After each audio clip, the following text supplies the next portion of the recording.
Говорить о Николае II сложно. Каялся потом всю жизнь Николай, что он клятвопреступник. Не должен был наследник проходить от рядового, как Петр предписывал, вверх по чинам военным. Служба не очень тяжелая на самом деле. 11 лет мальчику. Не русские сказки, не пересказ для малышей, а Нестора на старославянском. Преподавание шло по такому принципу. Каждый день уроки, лекции. Приезжают очень хорошие преподаватели. Какое бы образование многостороннее, юридическое, экономическое они не получали, Романовы всегда офицеры. С момента, как он стал императором, он должен был сам себя повышать в званиях. И он счел это неэтичным. На самом деле фигура эта заслуживает, чтобы ее обсуждали. У Николая родственники среди всех практически правящих династий. И никто не помог. И хорошие преподаватели.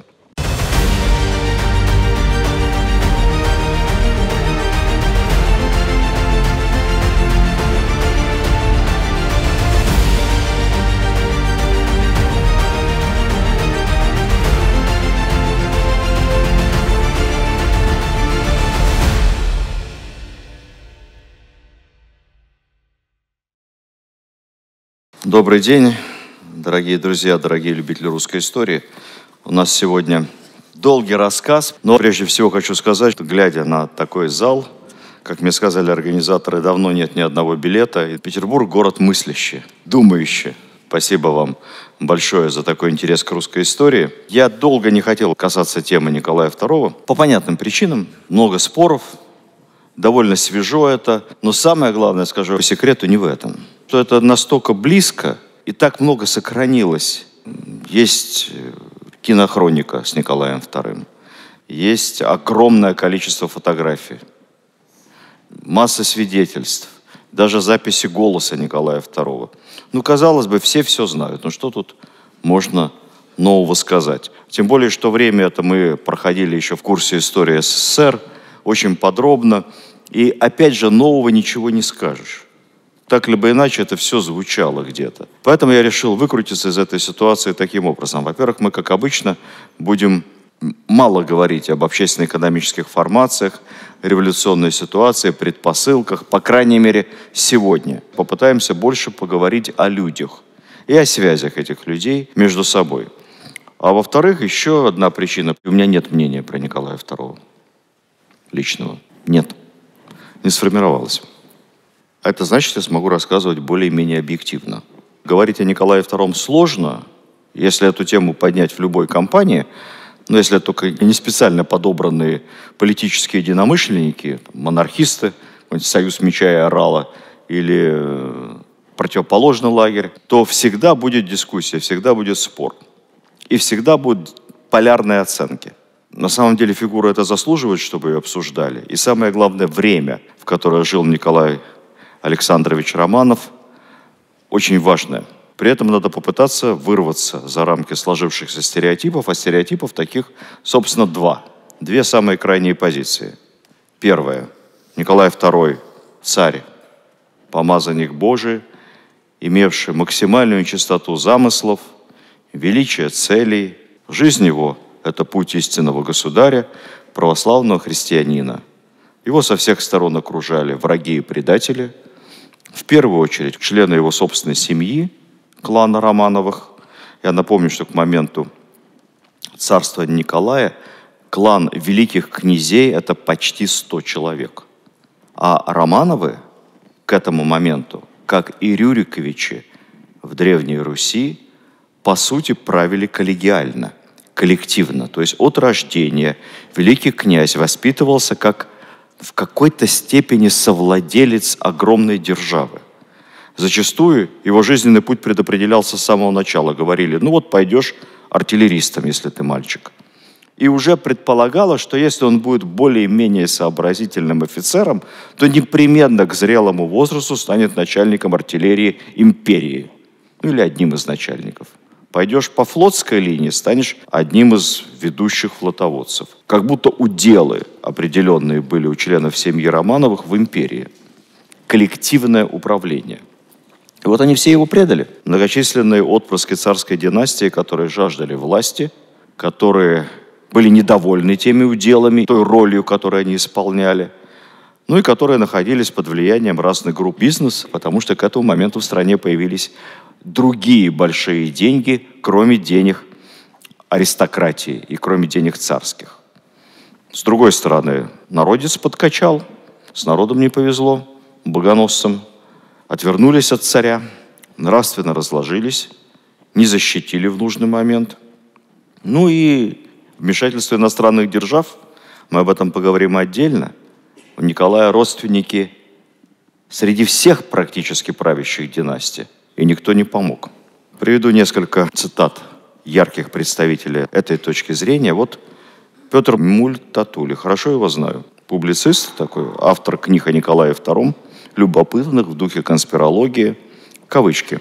«Крушение в феврале 17 года не потому, что царь был слабым, а наши внешние враги были сильнее. Нет, потому что общество наше в своем большинстве уже не верило в Бога и не желало служить ни царю, ни России». То есть внутренние враги.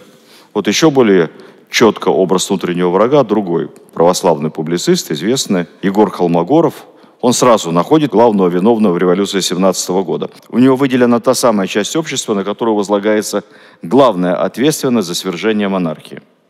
Это кто? Интеллигенция, правильно. Кавычки. Главной причиной революции были ожесточеннейшая война российской либеральной и революционной интеллигенции против императора и его семьи. Именно еврейская революционная интеллигенция была в наибольшей степени заражена идеей радикальной перестройки всего российского общества сверху донизу. Идея свержения самодержавия за пределами узкого образованного слоя популярностью не пользовалась. Поэтому конкретной формой осуществления переворота стала атака на царскую семью и личность русского императора и его супруги. Дискредитировав их, можно было перейти к удару по монархии как таковой. Ну, в общем, как писал бессмертно Владимир Ильич Ленин, интеллигенция не мозг нации, а... Кстати, кто помнит, в каком контексте это было сказано? 11 сентября 1919 года Политбюро по инициативе Ленина получило Дзержинскому, Каменеву и Бухарину втроем разобраться с делом так называемых арестованных кадетов и околокадетских интеллигентов. ВЧК их задержала, за них многие вступились. И вот, отвечая Горькому в личном письме, Ленин пишет: «Невероятно сердитые слова говорите вы по какому поводу? По поводу того, что несколько десятков, или, может быть, хотя бы и сотен, кадетских и околокадетских господчиков посидят несколько дней в тюрьме для предупреждения заговоров. Заговор, грозящий гибелью десяткам тысяч рабочих и крестьян. Какое бедствие, подумаешь, какая несправедливость. Для таких господ 10 миллионов убитых на империалистической войне – ничто. А гибель сотен тысяч в справедливой гражданской войне против помещиков и капиталистов вызывает ахи, охи, вздохи и истерики. Интеллектуальные силы рабочих крестьян крепнут в борьбе за свержение буржуазии и ее пособников». Это частное письмо. Это риторика, да? Крепнут интеллигентиков, лакеев капитала, мнящих себя мозгом нации. А на самом деле это не мозг нации, Хотя Ленин был потомственным дворянином с университетским дипломом, ну вот так вот он оценивал своих соратников по интеллектуальному труду. Вот еще свидетельство умнейшего человека, митрополита Тихона. Эти ложные свидетельства сделали из удивительнейшего, прекрасного человека императора, может быть, самого оклеветанного. Самый оклеветанный персонаж во всей нашей истории. Такой клеветы, которая изверглась на него из Запада, из Японии, из Востока, изнутри страны, немыслимо себе представить. То, что пишет Наталья Поклонская, даже цитировать вам не буду, сами понимаете. Вот несчастный человек, жертва тотального предательства и клеветы. Кстати сказать, несколько лет назад, когда к 100-летию гражданской войны в ЦИОМ проводил опрос общественного мнения, кто из деятелей революции и послереволюционных лет пользуется наибольшей симпатией у нашего населения. По всей стране проводили опрос. Так вот, самые позитивные эмоции чемпиону Николай II. 54%, 23% отрицательные. Очень плотно, на втором месте Сталин, 51/28, а на третьем Ленин, 49/29. Вот у нас сохраняется эта полярность. Ну и, соответственно, второй стереотип. Николай II – главный виновник гибели России, не способен править, не понимал требований эпохи, нерешителен, подвержен чужому влиянию, в первую очередь своей жены, ума ниже среднего, волей не обладал, царь тряпка, царь дурак. Так, кстати, его и называли даже в прессе. Тогда свобода прессы была немыслимая. И никакого факт-чекинга, никакой верификации. Ну, представляете, свобода слова после манифеста 5-го года обрушилась на страну. Прочитал человек в газете, значит, точно правда. Немка. И звонит по прямому проводу Вильгельму. Предупреждает его о всех действиях русского генштаба. Правда же в газете написали. Сказали по телевизору в новостях. Значит, правда. Ну, Распутин. В общем, армейский полковник во главе страны. Не повезло России, когда в трудный период ее истории во главе оказалось такое ничтожество. Это, кстати, не советских учебников точка зрения. В СССР, я обращаю ваше внимание, личности царя вообще особого значения не придавали, потому что целью критики был сам институт монархии как таковой. Ну, при случае, конечно, могли пнуть царя Николашку, но это не самое главное. Это точка зрения либералов всевозможных оттенков. Царь тряпка, царь дурак – это во время правления Николая II. Царь дурак! Дурак! Дурак! Долой царя! Долой царя! Долой царя! Долой царя! Что характерно, кстати, это точка зрения обычно тех, кто никогда лично с царем не сталкивался. Вот Лев Толстой. «Зеркало русской революции», кавычки. Про Николая же II я знаю, что это самый обыкновенный, стоящий ниже среднего уровня, грубо суеверный и непросвещенный человек. Полное собрание сочинений, том 89. Популярнейший поэт Константин Бальмонт. 907 год, опубликован в Париже. Наш царь Мугден, наш царь Цусима, наш царь кровавое пятно, зловоние пороха и дыма, в котором разуму темно. Наш царь убожество слепое. 907 год. Тюрьма и кнут, под суд, расстрел. Царь-висельник, тем низкий вдвое, что обещал, но дать не смел. Он трус, он чувствует с запинкой, но будет час расплаты, ждет. Кто начал царствовать ходынкой, тот кончит, встав на эшафот. Кстати, для контраста мнение Николая II людей, которые знали его лично. Министр иностранных дел в эти же годы, когда Бальмонт писал, Извольский. Был ли Николай II от природы одаренным и умным человеком? Я, не колеблясь, отвечу на этот вопрос утвердительно. Меня всегда поражала легкость, с которой он ухватывает малейший оттенок в излагаемых ему аргументах, а также ясность, с которой он излагает свои собственные мысли. Сергей Витте, который терпеть не мог Николая. Кавычки. «Я имел счастье быть близок к двум императорам, к императору Александру III и ныне царствующему императору Николаю II. Обоих я знал очень хорошо. Император Александр III был, несомненно, обыкновенного ума и совершенно обыкновенных способностей.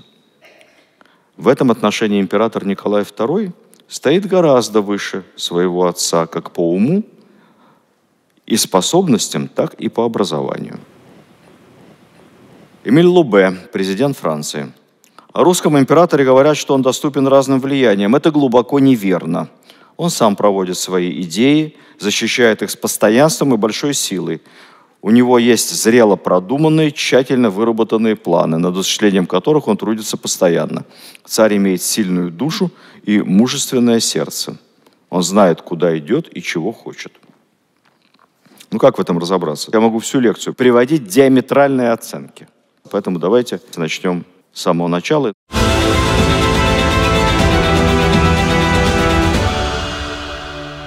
Начнем с бесспорного. Мы точно знаем, когда Николай II родился. 18 мая, по новому стилю, 1868 год, Царское Село. Напомню семью. Романовых было мало до Павла.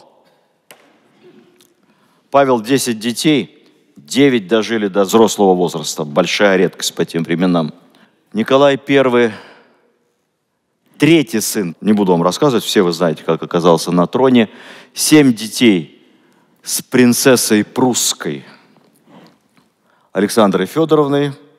Старший сын, которого специально готовят. Это первый государь, которого специально учили, чтобы он стал императором по системе. Систему разрабатывал наш поэт Жуковский. Александр II, 8 детей. В наследнике готовится очень талантливый молодой человек. Но если почитать воспоминания, просто Богом поцелованный. Красивый, умный, вежливый, с характером, спортивный. Трагически гибнет в 20 с небольшим лет, умирает. Мы до сих пор путаемся, от чего. Упал с лошади. Костный туберкулез, непонятно. И наследником, потом императором, становится человек, которого не готовили, который собирался стать профессиональным военным. Тугодум, медвежонок неуклюжий, Александр III. Александр III берет себе в жены невесту своего старшего брата. Так было принято в те времена у благородных людей. Довольно часто встречалось. Столыпин женился на невесте своего старшего брата, которого застрелили на дуэли. Датской принцессе Марии Федоровне, обращаю внимание, принцессе датской, потому что сейчас мы посмотрим еще и датскую семью. И у них дети, старший сын Николай, 68-го года рождения, почти ровесник Ленина. Ленин 70-го. Вот, собственно, правнук Николая I, Николай II. Назван в честь своего дяди, покойного Николая Александровича, и святого, чтимого на Руси Николая Чудотворца, тот самый, который Санта-Клаус. В честь его назван Николай, это его святой покровитель, который в носок собирает подарки, потому что настоящий Николай Чудотворец, который был священником где-то в районе современной Анталии, он довольно своеобразным образом помогал своим прихожанам. Среди прихожан был один отец семейства, у которого было 3 дочери, а денег не было. А дочери все очень красивые, очень хотелось как-то на этом заработать. Какой способ заработать на красивых дочерях в те годы? Продать кому-нибудь в наложнице или еще как-то. Дочки плакали, Николаю Чудотворцу было их жалко, и вот он ночью подкрадывался к их избушке и через дымоход бросал золотые монетки. Чтобы было приданное выдать дочерей замуж, золотые монетки падали в носок. Носок сушился там у печки. 1, 2, 3 это все повторялось. Чудо. Потом с 3-го раза, наконец, отец отследил, откуда это все падает, что это не с неба, а это священник местный так ему помогает. Он Николая Чудотворца догнал, он падал на колени, целовал: святой человек, всем тебе обязаны мы, счастье моих дочерей. Николай Чудотворец взял с него слово: никогда никому про это не рассказывать.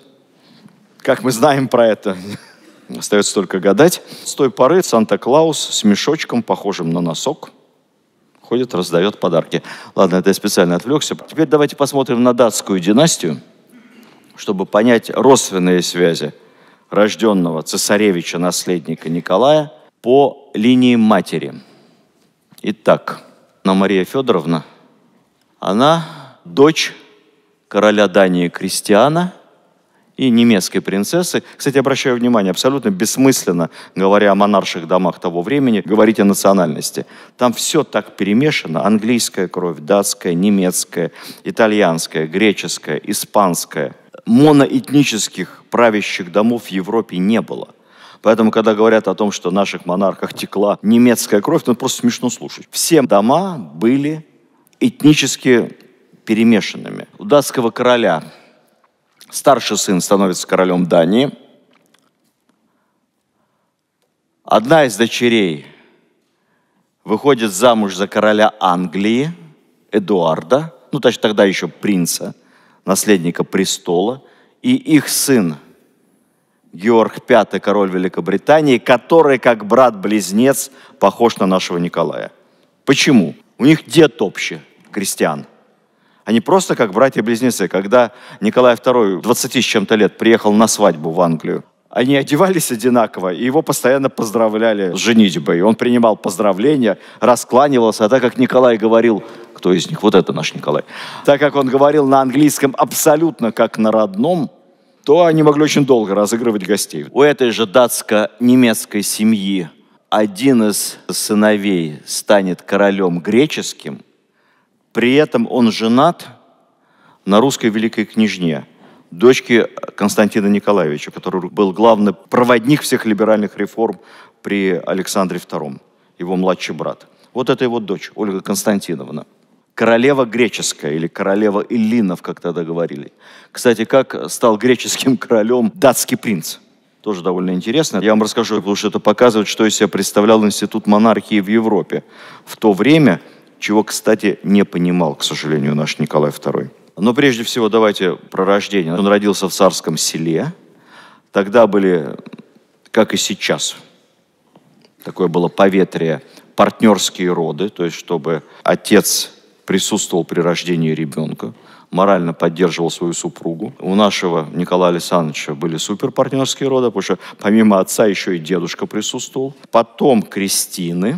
У нас сейчас обычно двое крестных. Но так было не всегда. На самом деле в Древней Руси обычно был один крестный. Обычай иметь двух крестных пришел из Европы сильно позже. Но у царских детей крестных, или как тогда называли восприемников, тех, кто воспринимает новокрещенного от купели, было больше двух. Потому что это вопрос большой политики. Восприемниками становились главы других государств, правящие монархи. Это был как бы способ упрочить политические отношения. У королевы Виктории, самой знаменитой английской королевы, которая викторианская эпоха, как мы помним с вами, крестным был наш император Александр I. Поэтому у нее второе имя Виктория Александрина. При этом при крестинах он даже не присутствовал. Посол выполнял обычно роль крестного. Это тоже считалось вполне нормальным. Вот с того самого момента, 6 мая, по старому стилю, это день рождения государя-наследника, а впоследствии государя-императора. Это государственный праздник. Всегда так было во всех монархиях. День рождения наследника и день рождения правящего монарха – это государственные праздники. В России официально в этот день не работали министерства и ведомства. Считалось неприсутственный день. Чиновники отдыхали. Бизнес работал. По поводу царственных родственников, греческий король Георг, дядя нашего Николая. Столько родственников тут. Старший брат матери. Как становится королем? К вопросу о кризисе монархии. Его выбирает греческий народ. Всеобщим, по тем меркам, тайным голосованием, бюллетенями. Дело в том, что в 1862 году, то есть вскоре после отмены у нас крепостного права, в греческое королевстве короля изгнали. Вот надоел он грекам и уехал. Король там был немцем. В свое время его выбрали королем великие державы, когда Греция получила независимость, прошла через гражданскую войну, через освобождение от османского ига. Короля выбрали великие державы по такому принципу. Во-первых, он должен быть ничей, то есть не англичанин и не русский. Соответственно, выбрали немца, точнее говоря, баварца, католика. Во-вторых, он был дальним потомком одного из византийских императоров. И вот этот греческий король какое-то время правил в Греции, довольно долго, несколько десятилетий. Не очень успешно, популярностью не пользовался. За все эти десятилетия умудрился даже не сменить католичество на православие, не принял он православие, закрывал так потихоньку православные монастыри, детей у него не было. И, в общем, греки от него решили избавиться. Там целое восстание было, манифестации, вооруженное сопротивление. В конце концов он обиделся и уехал в Баварию. А в Греции были объявлены всеобщие выборы нового короля. Бюллетень был чистым. То есть можно было вписать туда имя любого кандидата, которого ты считаешь нужным. Вообще. Поэтому там было много вариантов. Но при этом 95% голосов были поданы в пользу нового короля Альфреда. Это второй сын королевы Виктории. Получил 95% голосов на выборах. Кстати, обратите внимание, что супруга у него тоже наша. Видите, как все намешано. Но несмотря на такую сокрушительную победу на выборах, Альфред королем греческим не стал. Потому что за много лет до этого, еще в 1832 году, Россия, Франция и Великобритания на троих тайно договорились и даже подписали соответствующий секретный протокол, согласно которому никто из императорских и королевских фамилий Англии, Франции и России не сможет претендовать на греческий престол. Такая нейтральная страна. Естественно, грекам про это не сказали, поэтому греки наивно избрали англичанина, думая, что Британия будет их с той поры защищать. Стали дальше считать голоса. Кто по порядку? Следующий, второй, третий и так далее. Второе место – Николай Романовский. Третье место – просто православный король. Любой так и записали. Дальше, Восьмое место – да здравствуют три ветви власти. 10-е – Наполеон Бонапарт. Но он к этому времени уже давно. 12-е место – Республика. 13-е мне очень нравится – Русский принц. Ну, все равно какой, лишь бы русский. 14-е место – Амадей I. Вот он и должен был стать королем. Это принц из итальянского дома королевского. Но Амадей отказался. Он сказал, что ему эта Греция нафиг не нужна. Он ждет по очереди испанский престол, хоть он и итальянец. Опять все намешано. Кстати, дождался. И даже проправил какое-то время в Испании. Потом 18-е место занял тот самый Георг I, принц датский. Он получил 6 голосов избирателей. И стал королем Греции. Ну, кстати, это не самый плохой результат, потому что 3 голоса получил Джузеппе Гарибальди, и 1 голос, получил свергнутый король. Баварский. Возможно, сам за себя проголосовал, не знаю. Кто еще был из значимых правящих монархов Европы ближайшими родственниками нашего будущего Николая II? Германский император Вильгельм, дядя Вилли, это его троюродный дядя. Королева Нидерландов Вильгельмина, она его там троюродная тетя, она вообще правнучка Павла I по прямой линии. Вся абсолютно правящая элита Европы того времени – это одна семья. Это близкие родственники, кровные, либо через брак. Такая система сложилась в конце XIX века. Теперь посмотрите на это, на все сквозь призму событий, которые развернутся в Европе через пару десятилетий. Первую мировую войну. Ближайшие родственники убивали друг друга и не могли ни о чем договориться. И не мог со своим дядюшкой Вилли ни о чем договориться его племянник Николай II.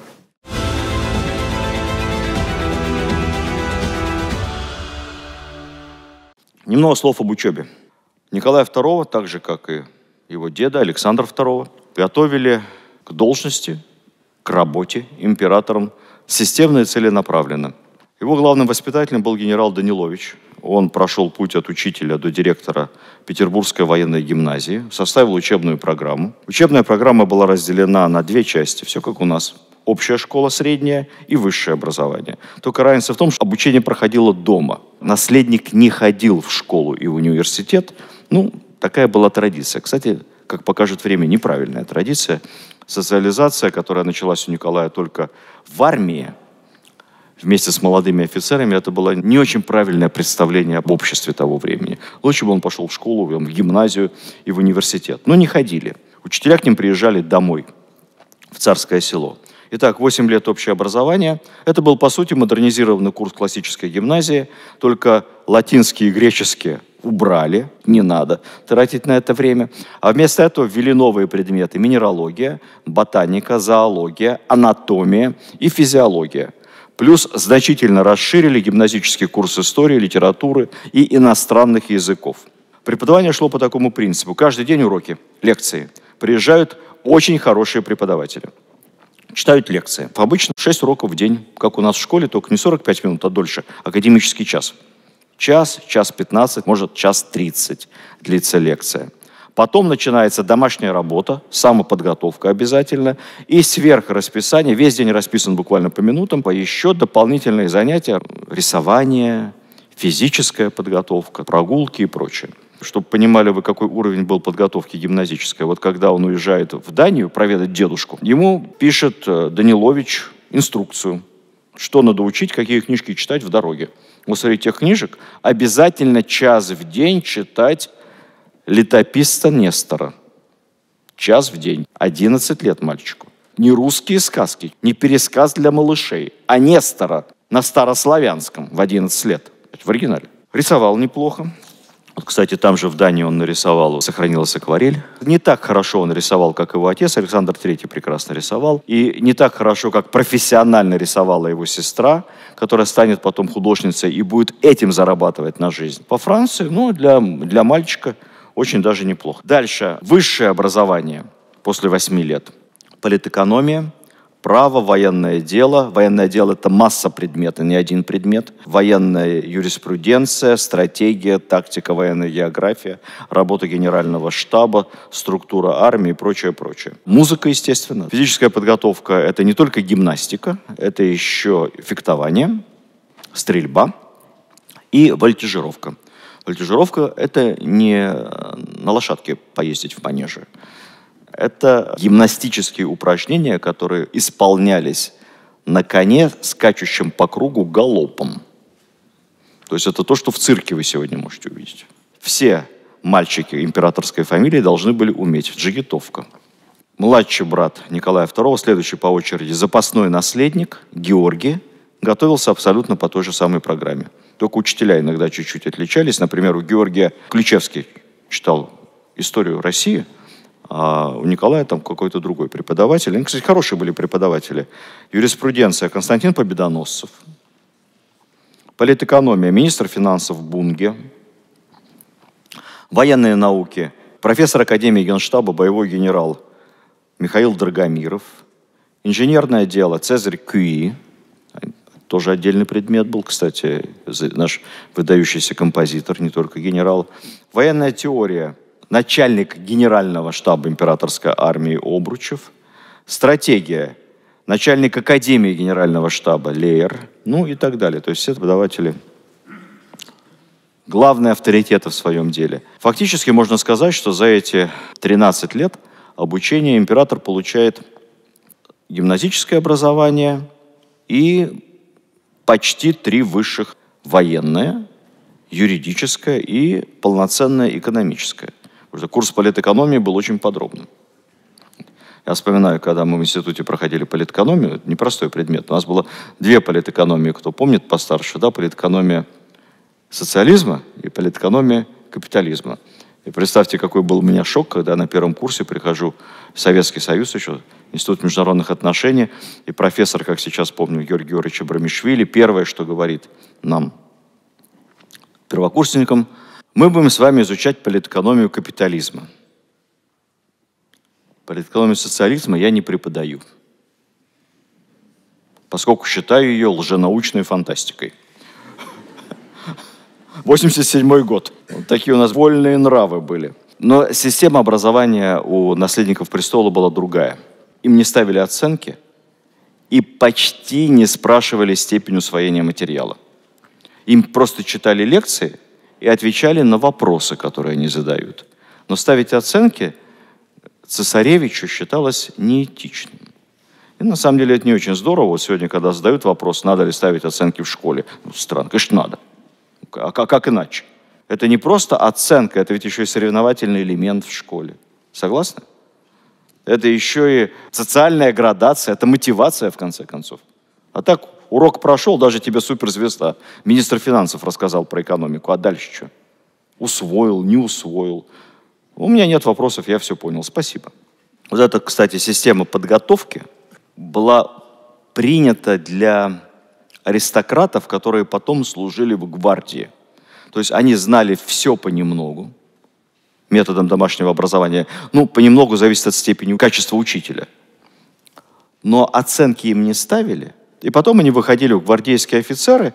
И для того, чтобы служить в гвардии, это очень здорово. Ты начитан как университетский студент в целом, все по чуть-чуть знаешь, но в военном деле это тебе не пригодится, а поддержать разговор в салоне можешь и в театре. Вот такое же образование классическое гвардейского офицера и было у Николая II.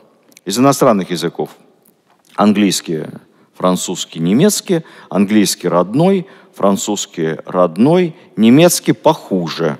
Но там есть специфика, их учили не так, как нас учат иностранным языкам. С ними занимались носители языка целый день. То есть у них были сразу учителя, гувернеры и няни, носители, поэтому они усваивали язык естественным путем. Конечно, здесь августейшим фамилиям было гораздо проще, чем нам. Да, Супруга его, Алиса, будущая Александра Федоровна, она же у нас немка, да? А у нее родной язык какой? Английский, совершенно верно. Она 6 лет жила в Англии и на немецком говорила очень плохо. Хотя по крови там надо долго докапываться. Она вроде как немка, но при этом у нее бабушка королева Виктория. Все запутано. Родной английский. Они первое время с Николаем, молодые муж и жена, разговаривали на английском языке и переписывались на английском языке. Но к чести Алисы она хорошо выучила русский, говорила с небольшим английским акцентом, а дальше вопрос пиара. Екатерина II всю жизнь говорила с немецким акцентом, который находили все очаровательнейшим, прекрасным, и восторгались, как она могла вставить ловкое народное словцо в свою речь. А нелюбимая в народе и в свете Александра Федоровна говорила по-русски с омерзительнейшим немецким акцентом, который на самом деле был английский, и при этом еще пыталась гнусно вставлять народные словечки, что-то из себя изображая. Все зависит от восприятия.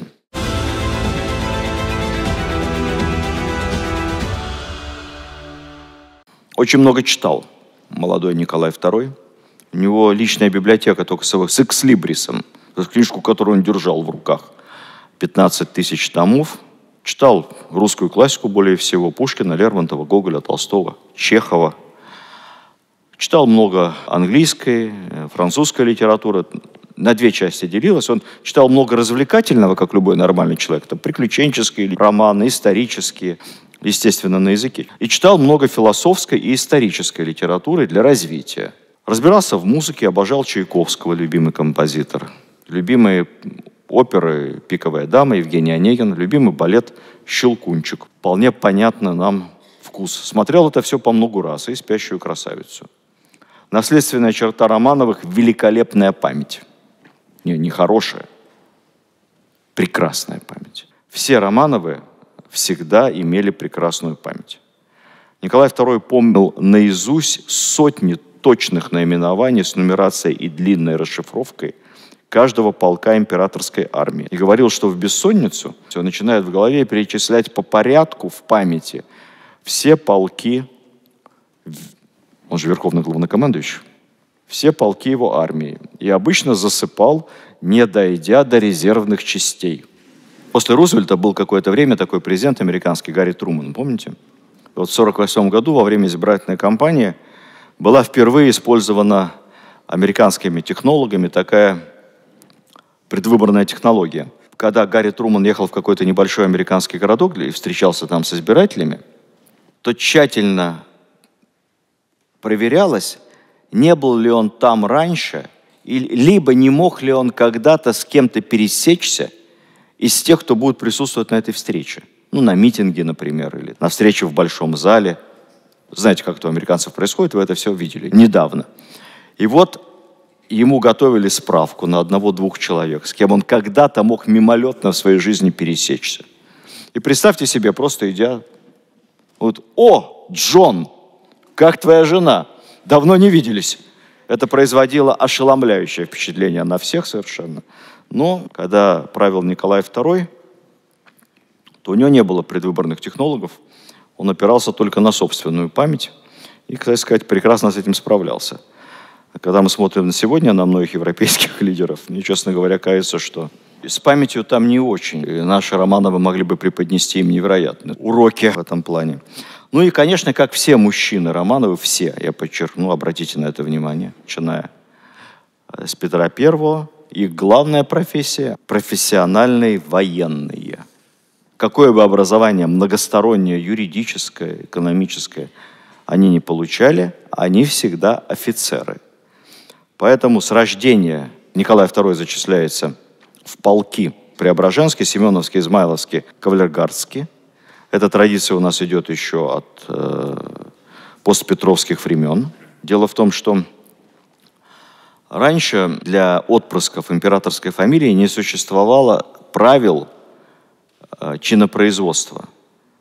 То есть не должен был наследник проходить от рядового, как Петр предписывал, вверх по чинам военным, будучи профессиональным военным. Дети Павла I, Александр, Константин, они генералы от рождения.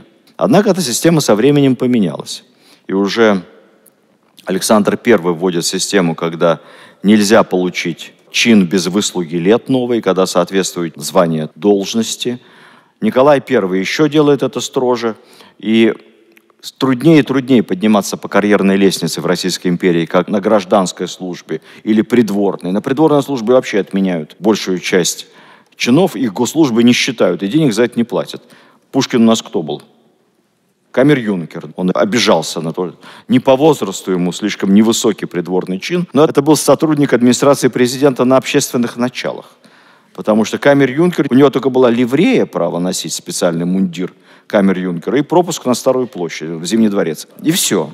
Вот. А денег за это не платили никаких. Это просто почетно. Но на императорскую семью эти правила и регламенты не распространялись. Что происходит у Николая II? Он после окончания домашнего обучения по программе средней школы поступает в армию и начинает служить в разных полках на разных должностях. Он не живет в казарме. Тогда не было войны. Он не присутствует ни на каких боевых действиях. Он проходит, как бы сейчас сказали, офицерские полевые сборы. Все лето вместе с полком на учениях. И вот он командует то в звании поручика в Преображенском полку, каким-то подразделением. Потом он командует взводом гвардейской конной артиллерии. Потом оказывается в лейб-гвардии гусарском полку прославленном. Это его наиболее любимая часть воинской службы, командиром эскадрона. Кто у нас был в лейб-гвардии, наиболее знаменитый, в гусарском полку из офицеров? Лермонтов, конечно, в том самом полку, где Лермонтов.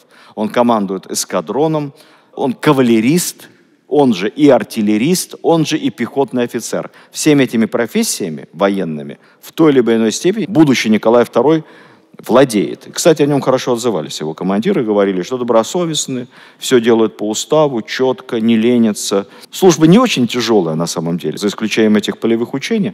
Все остальное время, забавно почитать дневники Николая, вернулись в Царское Село, отметили окончание учений, выпили 127 бутылок шампанского. Принимает в 16 лет он присягу, прямо в церкви Зимнего дворца. Тогда присягу вообще интересно. Солдаты принимали присягу дважды. Первый раз, когда был рекрутский набор, еще при забритии, либо при поступлении на воинскую службу, а второй раз при постановке в строй, при уже зачислении в конкретное военное подразделение. Почему два раза? Чтобы в дороге не сбежал. Вот его в деревне определили, что он рекрут, и сразу присяга. Если убежит, он военный преступник. Все понимали. Генерал присягал в здании Министерства обороны, в военной коллегии, а офицеры, что интересно, присягали каждый раз по-новому при получении очередного воинского звания, при присвоении нового чина, как тогда говорили. Присягу приносили у знамени со времен Павла I. Офицер держал знамя в одной руке, вторую руку поднимал, Евангелие, приносил присягу. Пока Николай служит в армии, он все равно продолжает заниматься и слушать лекции. То есть высшее образование у него продолжается в перерыве между военными сборами. В 23 года он получает полковника. Никогда более высокого звания Николая II не было. Его часто называют за глаза уничижительно. Армейский полковник. Во-первых, это безграмотно, потому что к тому самому моменту уже разницы между армейскими и гвардейскими полковниками не было. Было одно и то же по табели о рангах. Но это последнее воинское звание, которое Николай получил, будучи цесаревичем, наследником престола. А с момента, как он стал императором, он должен был сам себя повышать в званиях. И он счел это неэтичным. Вот ему отец последнее звание присвоил, полковник, командир батальона Преображенского полка. Все. Командиры гвардейских полков были генерал-майорами. Он полковник, командир первого батальона. Все. Более он себя никогда не повышал в звании. Над этим смеялись, как же так, все предыдущие императоры и генералы. Это тоже не совсем правильно, потому что Александр III тоже не повышал себя в звании ни разу, будучи императором. Он просто позже взошел на престол, и к моменту, как он стал императором, он уже был генералом. Но более он себя не повышал. Фельдмаршалом себя не сделал. Так и Николай поступил так же, как отец. Я могу еще привести один пример, вы, наверное, его знаете. Одного человека, у которого есть возможность повысить себя в звании достаточно существенно, но он ни разу этого не сделал. Самого себя. Да. Ваш ленинградский. Вот он как полковником госбезопасности. Закончил воинскую службу, КГБ еще. Все. И даже будучи директором ФСБ, тоже в звании себя не повысил. На мой взгляд, это очень достойно. Кстати, Владимир Владимирович, как вы знаете, еще и ни одной государственной награды не получил. Ни ордена, ни медали за все годы. Ни разу. Потому что сам себя это так... Зачем? Не надо.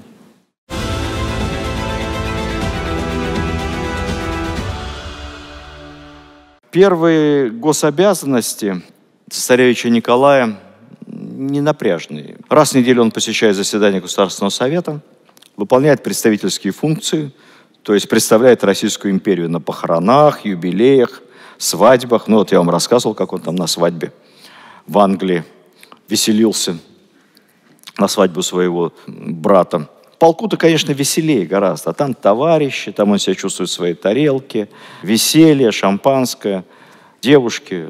Вот. А на заседаниях Госсовета скучно, ему это не нравится.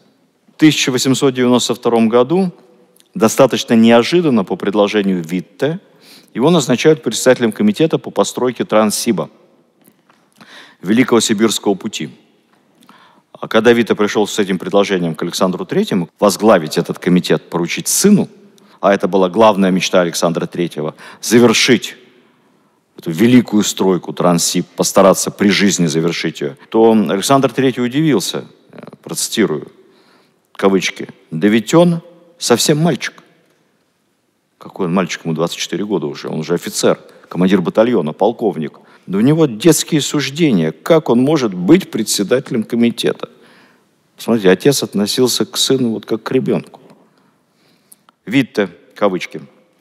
Эта моя мысль оказалась чрезвычайно счастлива, потому что наследник цесаревича очень увлекся этим назначением, принял его близко к сердцу. И должен сказать, что когда наследник вступил председателем комитета, то уже через несколько заседаний было заметно, что он овладел положением председателя, что, впрочем, нисколько не удивительно, так как он человек, несомненно, очень быстрого ума и быстрых способностей. Он вообще все быстро схватывает и быстро понимает. Как я уже имел случай говорить в этом отношении, он по способностям стоит гораздо выше своего августейшего отца. Его августейший отец отличался совсем другими способностями, которые и делали его великим императором. Ну, кстати сказать, гуляющая по закоулкам интернета версия, что якобы, когда Александр III скончался, и он понимал, что сын его ребенок совсем ничего не понимает, и он якобы заставил его поклясться у смертного одра, что как только Михаил, сын Михаил, его брат младший, достигнет совершеннолетия, он передаст ему престол, потому что он не способен править. И якобы мать его, Мария Федоровна, отказалась присягать Николаю по этим же соображениям, что он не способен править. Это все у Пикуля описано в деталях.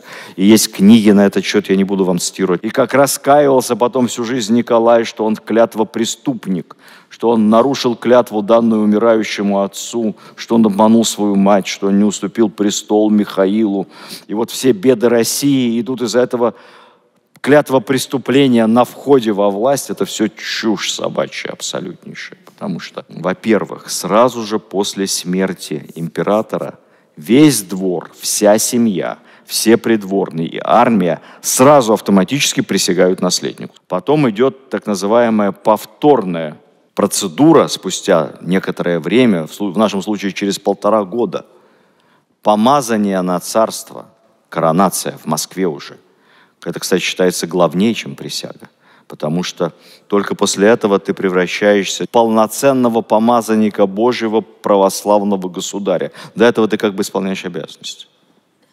А это уже все, это венчание с Богом. От его имени венчание со страной, с Россией. И на этом помазании в Успенском соборе Москвы было установлено 3 трона. Трон Ивана III, исторически, на котором восседал сам помазанник Божий Николай Александрович. 2-й трон для жены, а 3-й трон для матери, вдовствующей императрицы. Процитирую вам дневник самой Марии Федоровны, очень умной женщины, и пользующейся огромным авторитетом в элитах того времени и при дворе. Вот она пишет, кавычки. «В конце концов, я рада, что все позади. Благодарю Бога, что Он помог мне преодолеть мои личные чувства». Ну, имеется в виду переживание смерти супруга. Она носила траур очень долго. «Выполнить тяжелый, но священный долг. Присутствовать на коронации моего дорогого Ники. Молиться за него рядом с ним в этот великий, значительный час, самый важный в его жизни. Я не могла без слез смотреть на него, такого молодого, думающего об ужасном грузе, который уже возложен на его плечи. Да поможет ему Господь и даст ему силы и твердость продолжить дело, которое наш обожаемый папа так блистательно начал». То есть, видите, ничего, кроме переживаний за сына, в ее личном дневнике нет. Она потом уже будет жаловаться, что у сына не хватает политической воли, решительности, что на него слишком дурно влияет его невестка. Об отношениях ее с невесткой я поговорю отдельно. Но это все будет потом, спустя много лет. А сейчас мы видим, на трон восходит очень хорошо воспитанный, исключительно образованный, все знающий, владеющий несколькими специальностями военными, штатскими, молодой человек. Экономика страны на подъеме. А дальше все пойдет не так. Почему? И кто правы? Те, кто считают, что во всем виноват Николай II, или предатели-интеллигенты. Давайте посмотрим на детство Николая II с точки зрения, какие эпизоды могли сыграть определенную роль в формировании его личности. Личности очень необычные. Я нескольких эпизодов приведу. Ну, во-первых, известно, что глубочайшее впечатление на Николая произвел эпизод в церкви, дворцовой церкви, где они были на службе. И в этот момент в церковь влетела маленькая шаровая молния. Началась страшная паника, и только император оставался совершенно спокоен. Император Александр II, дед его. И вот это стремление подражать деду в абсолютном спокойствии и самообладании потом заставило выработать у Николая II необычайное самообладание, которое отмечали все его и немногочисленные друзья, и многочисленные враги. В 1988 году произошла знаменитая железнодорожная катастрофа под Харьковом. Сошел с пути царский поезд. И Александр III, богатырь, держал на своих плечах рухнувшую, сплющенную крышу бронированного вагона, чтобы через щель выползли из-под крыши члены его семьи. Николай II тоже выползал, ему было 19 лет. А в 1981-м 12-летний будущий Николай II смотрел в Зимнем дворце на постели на залитого кровью, почти с оторванными ногами своего деда, того самого, который хранил необычайное самообладание перед лицом шаровой молнии, вот так перед ним пролетавшего, чтобы всех успокоить. И это тоже произвело на него глубочайшее потрясение. Потом, помните, после смерти, после убийства Александра II, почти день в день предполагалось, будет принят новый закон, который по ошибке называют Конституцией Лорис Меликова. Это, конечно, не была никакой конституцией, но это был очередной шаг по пути развития местного самоуправления и поэтапных конституционных, в каком-то смысле, реформ, которые двигали Россию по пути более широкой демократизации. Так вот, пройдет всего несколько дней после этой ужасной трагедии, и выступая, как бы сегодня сказали на заседании правительства и Совета Безопасности, Константин Победоносцев в лицо новому императору Александру III скажет: «Преступная политика вашего отца привела его к гибели трагической. Его попытки дать свободу тем, кто этого не заслуживает и кто к этому не готов. Если вы эту политику продолжите, то гибель ждет всю вашу семью, всех ваших друзей и всю страну, которую Господь вам доверил». Александр III откажется утверждать эти законы Лорис Меликова. Лорис Меликов подаст со всем кабинетом в отставку. Николай II, еще будучи цесаревичем, станет жертвой своего личного эпизода с покушением полусмешного, но который мог закончиться вполне трагически, когда в Японии ему оставили зарубку на черепе. Я об этом расскажу отдельно. В общем, все это вместе и формировало характер будущего императора.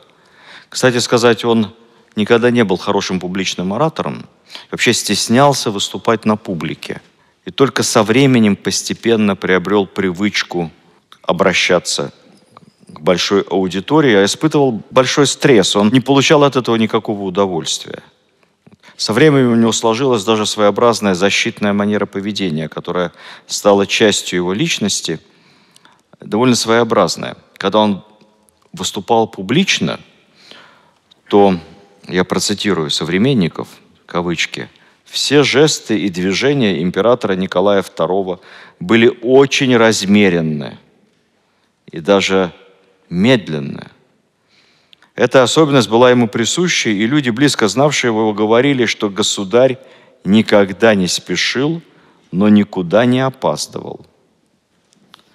Каждому его слову прислушивались, и поэтому он рано понял, что последствия самых безобидных реплик могут оказаться серьезными.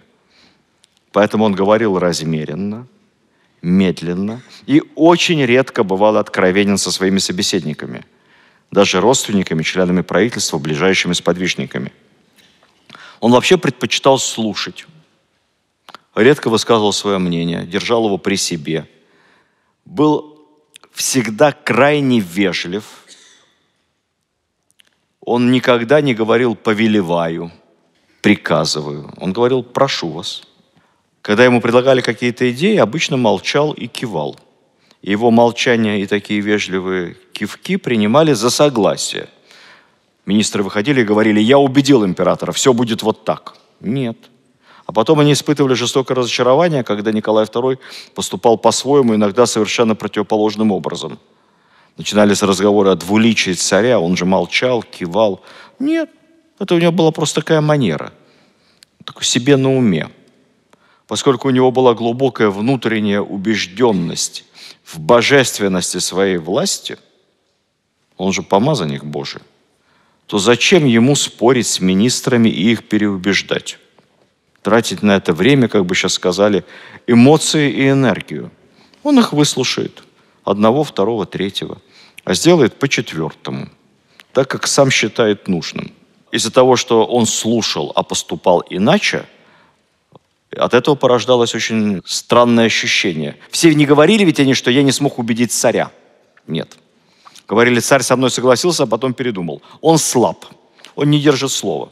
Он не давал никакого слова. Он слабак. Его переубедили. Во главе империи оказался человек, который не обладает, как тогда писали, внутренней мощью, которая покоряет людей, заставляя их беспрекословно повиноваться.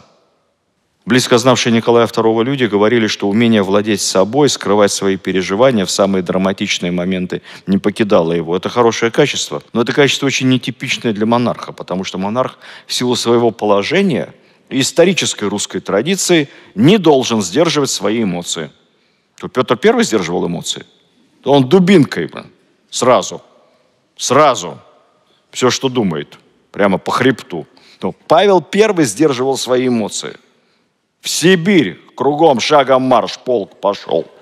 Он потом мог передумать, отправить его обратно. Обычно так и поступал всегда.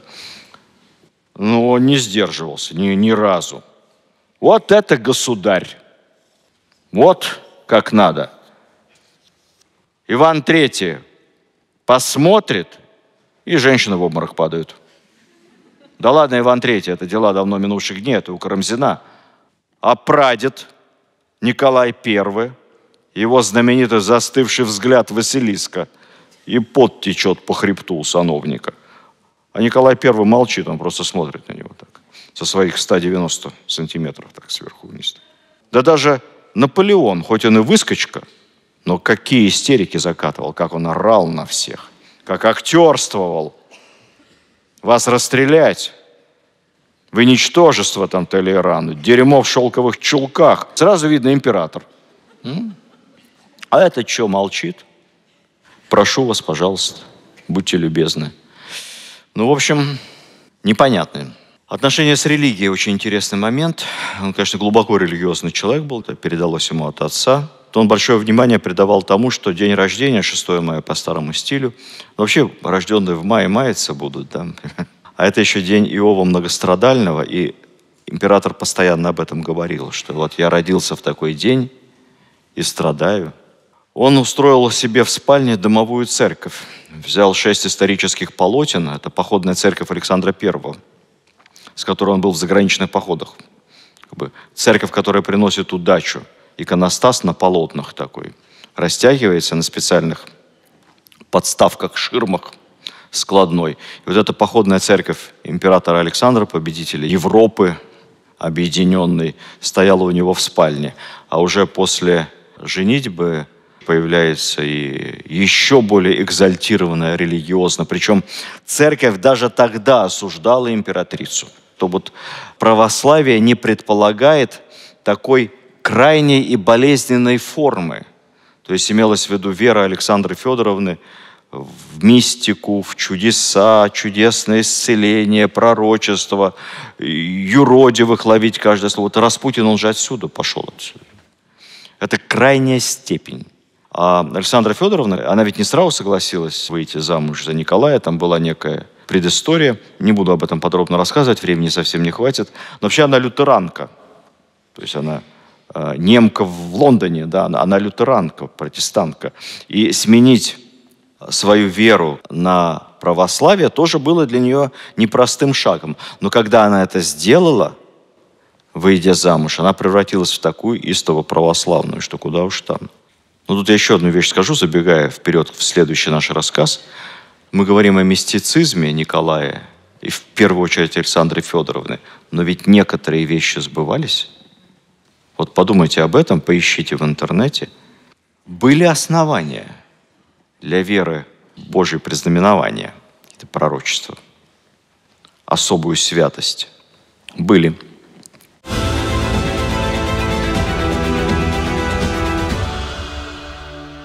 Привычки и хобби. Так, немного отвлечемся. Пустимся на грешную землю. Есть устойчивый миф, что именно Николай II придумал закусывать коньяк лимоном с сахаром. Это неправда. Эта легенда берет ноги от истории, когда Николай II выпил коньяка, или коньяку, ленинградцы, кто сказать, выпил коньяк, маленькими стопочками пили, а рядом был лимон, и он взял лимон и закусил лимоном и скривился. Ему сказали, это коньяк плохой, государь? Нет, лимон кислый. Но это было один раз, и сразу началось, что вот надо коньяк закусывать лимоном. Нет, Николай вообще пил мало. Так по молодости чуть-чуть, потом совсем мало. Хороший коньяк было не принято закусывать. Это считалось мувитоном. Обычно выпивал несколько рюмок. Все, в течение дня. Но рюмки тогда были по 25 грамм. Вот такие. Не так, как сегодняшние стопки 50. Маленькие, 25-30 грамм. Рюмку водки такой 20 грамм перед обедом. И рюмку Мадеры после обеда, как диджестив. Крымские вина любил. Очень любил Крым и крымские вина.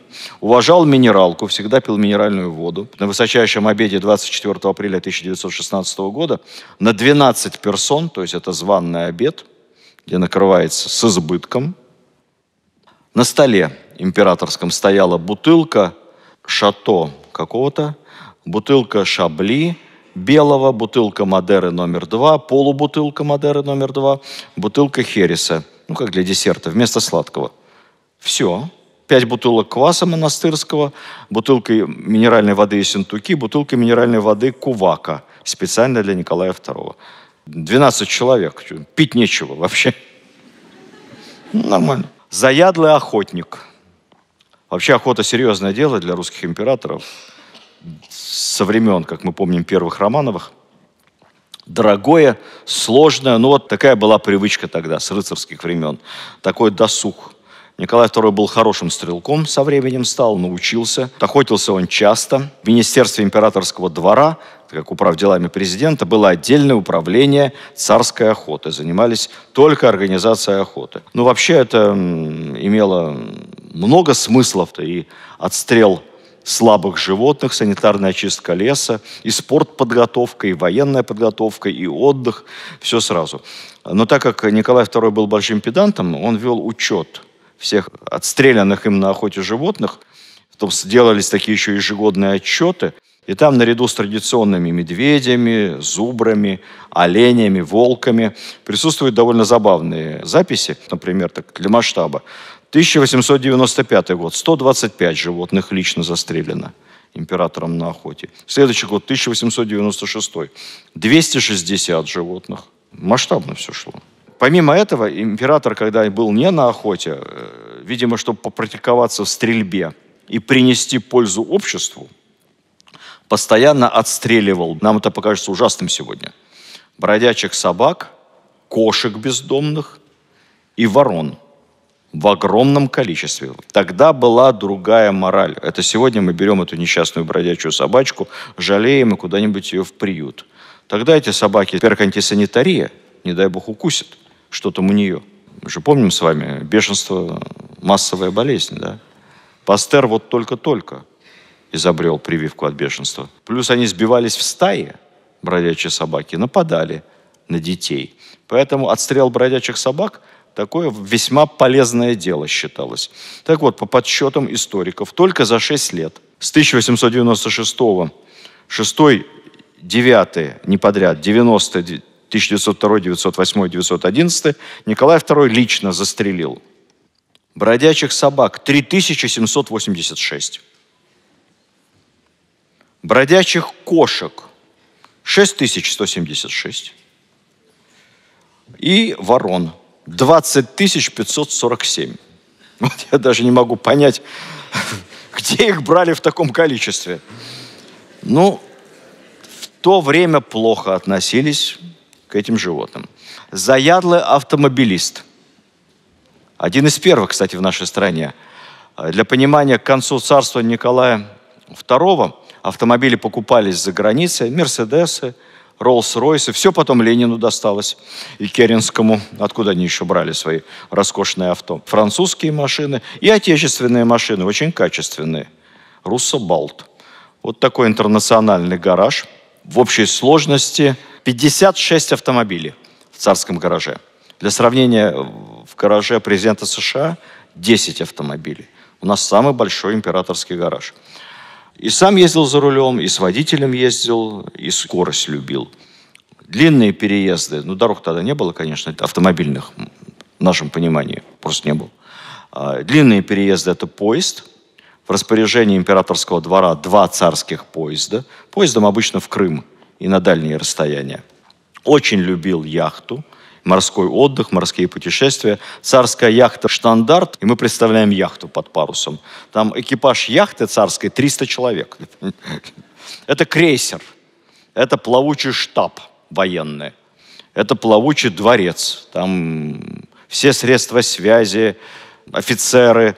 Это такой передвижной пункт управления империей. Но царь очень любил на «Штандарте» выходить в Балтийское море. Царь – фотограф-любитель. Очень любил фотографию, тогда это модное занятие вообще в Европе. Он был очень в этом отношении продвинут, и специально компания «Кодак» для Николая изготовила супермодный фотоаппарат современный. Но не то, что сегодня, это вам не на телефон фотографировать. Тогда фотографирование – это искусство. Оно требует специальных знаний, не только проявителей и, как они, закрепители, штативы. Много всего. Это целый химический процесс, ну плюс это довольно долго, чтобы сделать одну качественную фотографию. Кстати, жена Николая тоже очень увлеклась фотографией. У них была фотолаборатория своя. Они вдвоем там работали в Царском Селе. Прекрасные фотоаппараты современные «Кодак». И оставили они нам, ну для историков это счастье, они оставили множество альбомов с фотографиями царской семьи, природы, современников, в общем, есть что посмотреть. Хорошее чувство юмора, любил пошутить, шутил не зло. Ну, не так, как Петр I, по-доброму. Любил работать руками зато, как Петр I, колол дрова, пек картошку. Вообще много любил делать руками. Самая, конечно, удивительная вещь, Николай II прекрасный спортсмен. В самом современном смысле этого слова. Он не только, как мы понимаем с вами, яхтсмен и кавалерист. Он, помимо этого, прекрасно играл в теннис, бадминтон, прекрасно плавал. Лет в 40 на турнике бесчетное число раз мог подтянуться, крутил солнышко, выход силой. И вообще, посмотрите хронику. Обратите внимание, как выглядел Николай в вполне зрелом возрасте, когда он с голым торсом. Да. Плавок не было, так, купались в таких вот штанах купальных. Ну, это тренер из фитнес-клуба. Ни грамма жира. Очень подтянутый, очень спортивный мужчина. Кстати, одна из мыслей, почему в него влюбляются даже современницы заочно. Он прекрасно выглядел. Вообще приятный человек во всех отношениях. Очень современный, легкий в разговоре, вежливый, интересующийся новинками, авто, фотографии. Такой хипстер городской. Такое ощущение, что он жил не в 20 веке, веке жестоких войн и катаклизмов революционных, а как будто он откуда-то из прошлого отчасти. Потому что представления политические у него были совершенно 17 века. Божественная природа государя, все меня любят, дети мой народ, я хозяин земли русской. Времена Алексея Михайловича. Его любимый исторический персонаж Алексей Михайлович Романов. Петра он не любил. Борода Николая II, если вы обратите внимание, это стилизованная мода 17 века, чуть покороче. И вот как будто он политическими взглядами из 17 века, а привычками, образом жизни и характером из 21-го, современного. Но совсем не из 20-го. Вот он не из того времени, что Ленин, Сталин, из другой эпохи. Из вредных привычек курил папиросы. Кстати, папиросы – это российское изобретение, вы знаете, у нас придумали сворачивать табак, закручивать в бумагу. Курил папиросы в огромном количестве, 25-30 штук в день, еще и жену пристрастил к этому. Она много раз пыталась бросить, но бесполезно, не смогла. Везде, на всех фотографиях, где руки свободны, с папироской, да.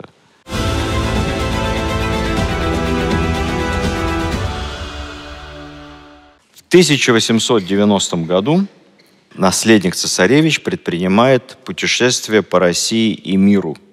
Так было принято. По достижении совершеннолетия наследник престола совершал гранд-тур. Цель была себя миру показать и мир посмотреть, ознакомиться со страной и с миром. Обычно ездили в Европу всегда, до Николая. Николай I поехал в Азию и на юг, такой, знаете, глобальный разворот на восток. Я вам маршрут назову, не поверите. Гатчина, Варшава, Вена, Греция, Индия, Цейлон, Сингапур, Ява, Таиланд, Китай, Гонконг, Япония и Россия. Владивосток, Хабаровск, Благовещенск, Енисейская губерния, Томская, Тобольская, Оренбургская, Петербург. Вот такой гигантский тур. Планировали заехать в Америку, но передумали. Как-нибудь потом. Америка – это все-таки не в топе политическом, где-то на задворках, поэтому до Америки потом как-нибудь доедем. Так никто и не побывал в Америке из государей-императоров. Длилось путешествие с октября 90 по август 91-го 9 месяцев. Наследнику 22-23 года. Железная дорога, экипаж по морю, по рекам. Его сопровождали младший брат Георгий, сам Николай как турист, а Георгий как офицер морского флота, потому что путешествие шло в сопровождении большой военно-морской эскадры. Это заодно был и способ немножко попугать окружающих. Современные корабли военно-морские шли, сопровождали государя-наследника. Ну и там еще друзья его по Преображенскому или лейб-гвардии гусарскому полку. И кузен, греческий принц Георг. Тоже, кстати, лейтенант русского флота и правнук Николая I. Ну, все родственники. Все молодые, всем 20, 21, 22 года. Выехали с Гатчины. В Вене встречает император австрийский на открытой коляске. Они едут, причем наш Николай в форме австрийской армии, австрийский император в форме русской армии. Братские государства. Не так много времени пройдет, как все это схлестнется на полях Первой мировой войны. Потом Греция. В Греции королева Ольга Константиновна, наша русская, я рассказывал, дочь великого князя Константина Николаевича, едут на кладбище к русским морякам. Хорошая женщина была, очень популярная королева греческая. И, кстати, этот муж ее, который был избран 6 голосами королем Греции, тоже, кстати, оказался приличным человеком. В Греции был мир, покой, страна развивалась.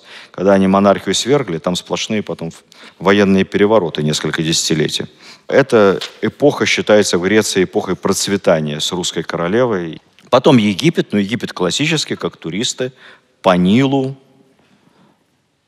пирамиды, Хивы, Луксор. Вот запись из дневника. Поехали на ослах к гробницам фараонов. Это запись из дневника Николая Александровича. Пошли к нашему консулу, обедали у него по-арабски, то есть ели пальцами. В Луксоре, в резиденции русского консула, как раз гвоздем программы, были восточные танцы. Танцовщиц напоили. Далее, цитирую дневник наследника престола, кавычки. Они разделись, танцовщицы, и проделывали все в костюме Евы. Давно мы так не катались со смеху. При виде этих темных тел, которые все набросились на Пупи, Пупи – это Георгий, его младший брат, одна окончательно к нему присосалась, так что еле мы его от нее освободили. Ну, в общем, руссо-туриста облика морали. Потом Индия. В Индии долгий сухопутный поход на слонах. Его жутко раздражают англичане. Он пишет: несносно видеть эти английские мундиры. Потом Шри-Ланка, Цейлон тогда.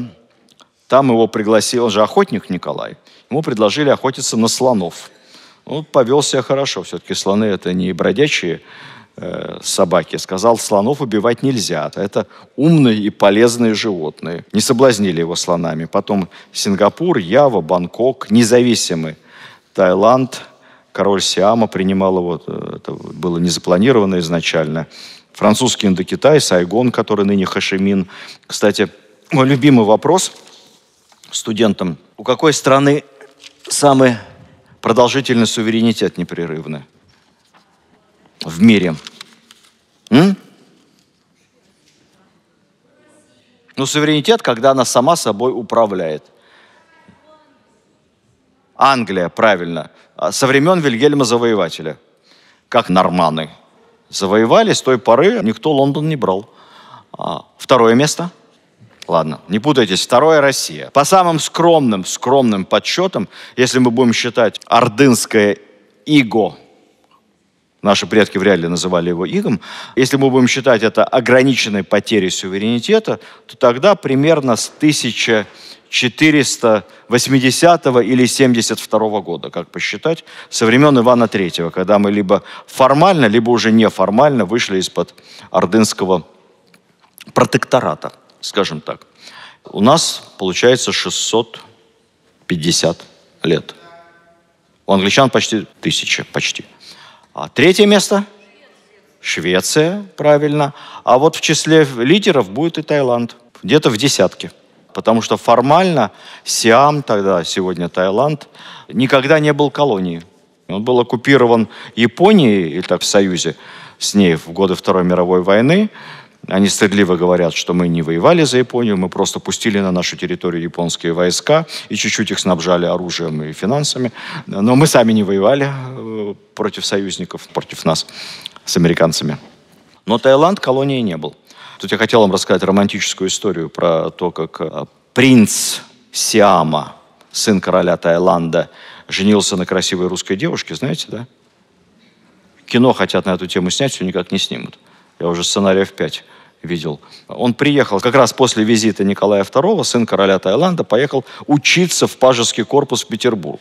Но он понял, откуда свет и прогресс, поехал, значит, в Петербург. Там влюбился в русскую девушку Катю, принял православие, женился и привез ее к себе в Бангкок. Романтика. Потом выяснилось, что по сиамским традициям приветствуется многоженство. Через некоторое время принц сказал, что он хочет взять себе вторую жену, но Катя возражала. Принц очень удивился. Катя обиделась на него, уехала в Китай, как-то там с ним заочно развелась, вышла замуж за американского миллионера и прекрасно себя чувствовала. То есть наших так не проведешь. У меня бабушка была учительница истории, моя бабушка, много-много лет директором школы на Украине. Сквозь нее прошло огромное количество, как вы понимаете, судеб. Школьников и школьниц. Она со многими поддерживала много лет отношения. И она всегда говорила: я знаю огромное количество молодых женщин, которые вышли замуж неудачно, развелись, испытали всякие семейные неурядицы. И все до одной они потом вышли замуж второй раз.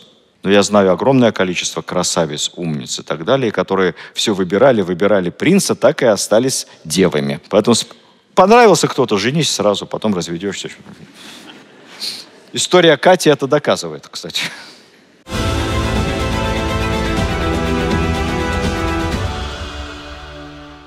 Китай. В Китае путешествие на русском пароходе по китайским рекам и посещение русских заводов в Китае. Мы владели там заводами, которые упаковывали чай и поставляли.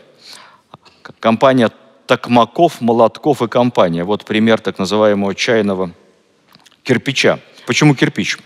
На нем написано как раз государю цесаревичу от компании Токмаков там и Молотков с вензелем Николая. Почему чай в кирпичах? Во-первых, удобно транспортировать. Во-вторых, чай в этом кирпиче, за исключением пуэра, каких-то элитных сортов, обычно очень плохого качества. Да сейчас чайные отходы что с ними делают? В пакетике. Чай в пакетиках – это самый плохой чай. Я в свое время работал с компанией Unilever, это которая владеет чаем Липтон, желтеньким. И глава этой компании по Европе, он всегда говорил, что чай в наших пакетиках – это пыль с ног сборщиков чая, говорит. Тогда чайные отходы не рассовывали в пакетики, а прессовали в кирпичи. И вот так его поставляли, и вроде как продажи росли для менее обеспеченных покупателей. После этого Япония. Вот Япония – это вообще особая отдельная история. Это был первый для Японии в ее истории визит иностранный лица столь высокого ранга. Никогда ранее ни действующие монархи, ни наследники императорских домов европейских Японию не посещали. Японцы придавали этому визиту огромную важность. Эскадра русского военно-морского флота вместе с наследником Николаем Александровичем прибыла. Предполагалось, что он попутешествует по Японии, потом поедет в Токио, где встретится с императором Мэйдзи. Про реформы Мэйдзи вы все знаете. Один из самых успешных примеров модернизации. Мэйдзи – это не имя, это девиз императора. Потом стало его подсмертным именем, которое олицетворял собой эти реформы. В общем, у японцев было чему поучиться на самом деле в плане модернизации страны. Но все пошло не так. Началось с того, что японцы очень испугались. Когда прибыла эта огромная эскадра, они все-таки еще отставали немного в военном плане, там реформы только разворачивались, японская армия только перестраивалась по американо-европейскому образцу. Когда они увидели русские военные корабли и поняли, что одним залпом бортовых орудий русские бронепалубные фрегаты просто снесут город, то там стали бродить слухи, что русские хотят захватить Японию, оккупировать ее, что вот нельзя императору с ними встречаться, он будет взят в плен, ну, всякая белиберда всякая. В общем, русская угроза. Русские идут. А тем временем Николай проявлял искренний интерес к японским ремеслам, нравам, познакомился с какой-то гейшей, в хорошем смысле этого слова. Они беседовали, ему потом подарили статую этой гейши, чуть ли не в полный рост. Говорят, где-то здесь она, в Ленинграде хранится, в одном из музеев. К этому моменту брат Георгий уже вернулся, у него был приступ туберкулеза. К сожалению, он отправился обратно в Петербург вместе с греческим принцем и с друзьями своими офицерами. Ходил по японским сувенирным магазинам, лавкам, рынкам, покупал сувениры в огромных количествах. Наши цари вообще особенно денег не считали, скажем честно. У них своеобразные представления были о ценах. А иностранных ценах, вот эти иены, понять вообще невозможно, что это такое, они с этим не заморачивались. Поэтому какую цену им называли? За что-то, за что угодно. Сейчас целые залы Эрмитажа можно сформировать из сувениров и предметов древности, купленных Николаем тогда во время визита в Японию. Кстати, в Эрмитаже в основном это и хранится. Столько они и платили. А вслед за ними по этим же самым сувенирным лавкам ходили японские сотрудники госбезопасности, полицейские, которые тут же допрашивали хозяев лавки, о чем вы разговаривали с ними, что они вас спрашивали, не спрашивали ли ничего против императора, не интересовались ли какими-то политическими вопросами. Они жутко боялись. За них, с одной стороны, почет, а с другой стороны, страх. Япония и огромный северный сосед и приехали, а вдруг они тут останутся? Что мы с ними будем делать? А что они у вас купили? И все эти записи сохранились в японских архивах. Допросы, опросы владельцев сувенирных магазинов. И видно, что рука дрожит у этих полицейских агентов. Потому что, заходя в любой из магазинов, они тратили жалования за несколько десятков лет этих агентов. За всю жизнь агент столько не зарабатывал, сколько цесаревич платил за слоников, ширмочки и вееры. Он даже сделал себе татуировку в Японии. Я сказал, что он был хипстером. Посмотрите фотографии. На руке у Николая, вот где-то от кисти до локтя, дракончик такой с пузиком, цветной, какой-то зелено-синий-красненький, большой. Поднимите фотографии старые, посмотрите. Наследник империи сделал татуировку. Кто в Японии делал татуировки? Их и сейчас в Японии в баню не пускают иногда, понимаете? Это же якудза. Либо якудза, либо какие-то особые низшие слои общества. Но в Европе тогда татуировки иногда делали. Это считалось модным таким. Ну, а нашим это все равно. Вот они сделали это с кем-то еще из товарищей офицеров. И вот 29 апреля Николай, его кузен Георг, греческий, и принц японский, который их сопровождал, отправились в город Оцу, рядом с Киото. Городок маленький, улицы узкие, в конных экипажах не проедешь, поэтому перемещались по городку на рикшах. Далее процитирую письмо матери Николая. Кавычки. «Не успели мы отъехать 200 шагов, как вдруг из середины улицы бросился японский полицейский и, держа саблю обеими руками, ударил меня сзади по голове. Я крикнул ему по-русски: «Что тебе?» и сделал прыжок через моего джип-рикшу. Обернувшись, я увидел, что он бежит на меня еще раз с поднятой саблей. Я со всех ног бросился по улице, придавив рану на голове рукой. Полицейские. Они охраняли процессию. Один из них, мотивация до сих пор непонятна. То ли он спасал родину от страшного русского захватчика. Уж русские идут у них там. То ли просто сошел с ума. Но один из полицейских самурайским мечом, катаной, ударил Николая по голове. Ну, катана была не такая, какую мы видим в кино. Все-таки это был полицейский вариант, укороченный, легкий и прочее. И удар, видимо, был крайне неудачный. Плохой из него был самурай, из этого полицейского. Николая спасла еще шляпа. Второй раз он ударить не смог. Быстрее всех среагировал его кузен Георг. У него была трость такая мощная. Он этой тростью ударил полицейского. Там они как-то выбил эту катану. Рикши подбежали, сразу же скрутили его, потом их всех наградили российскими орденами. Ну, в общем, полицейский был нападавшим, и этот инцидент обогатил русский язык известной фразой «японский городовой». Именно тогда, да.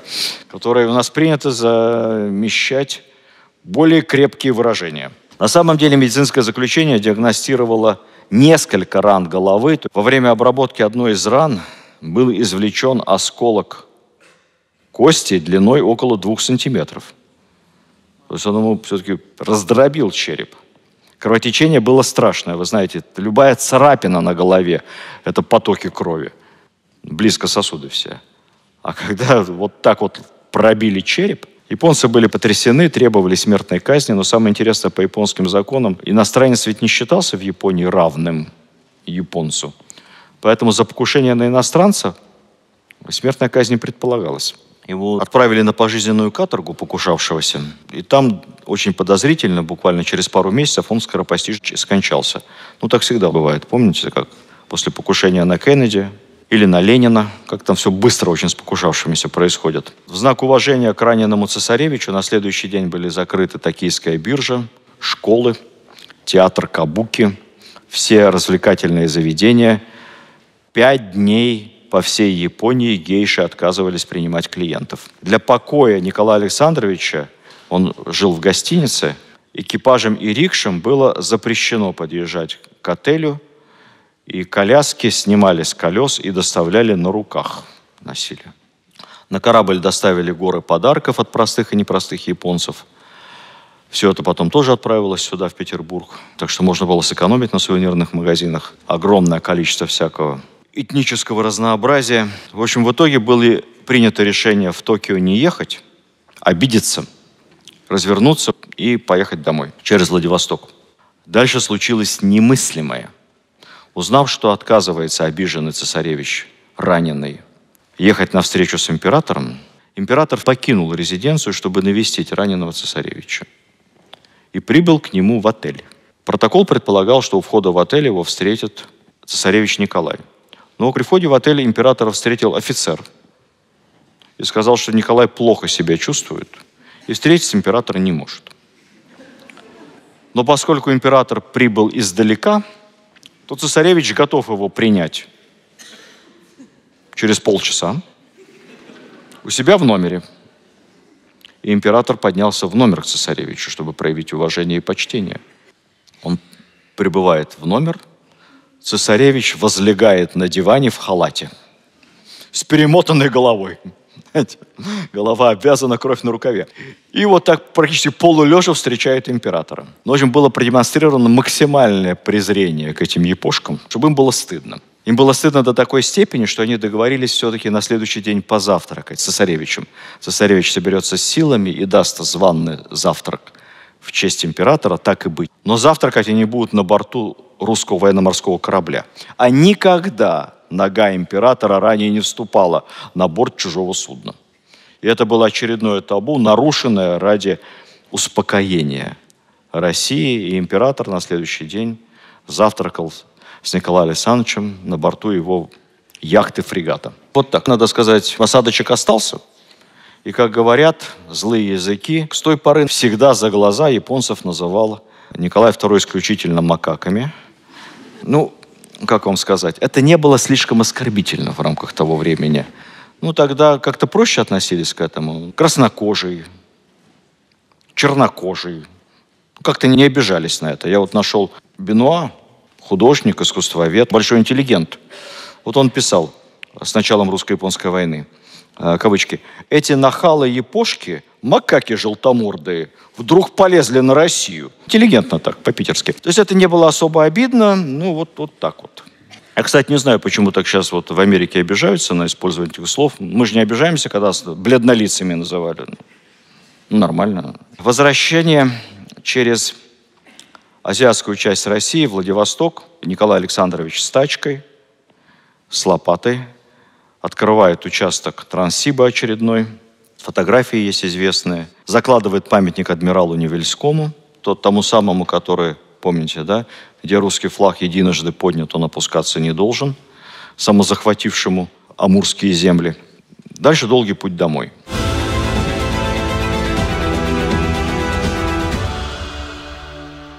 Немного слов о внешности Николая. Приятная.